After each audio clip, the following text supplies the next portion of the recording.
టమాటా pickle చూస్తున్నారు కదా, నేను ఇక్కడ వరకు అయితే పెట్టాను. అయితే ఈ ఒక్క రోజులోనే ఈ ఆర్డర్ అంతా ఇక్కడికి వచ్చేసింది అనమాట.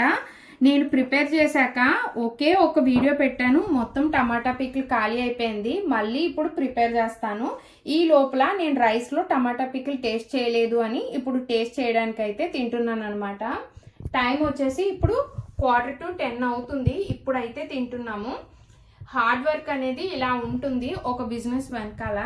అయితే ఇందులో లోటుపాట్లు కూడా ఉంటాయి. ఇక్కడ కనిపిస్తుంది చూడండి. ఈ డెలివరీ గురించి నేను నెక్స్ట్ వీడియోలో చెప్తాను. ఇప్పుడు అన్నం తినేసి మళ్ళీ డెలివరీస్ అయితే స్టార్ట్ చేయాలి. వచ్చింది మా మేడం గారు. ఏంటి చెప్పు సంగతి. ఏం పచ్చడి తింటావు? ఏదో ఒకటి తింటున్నానే. చెప్పు. టమాటా. నాకు ఎత్తుకోకెళ్తే చేస్తావే? ఎందుకు ఎట్టాలే? నాకు ఇష్టం కదా.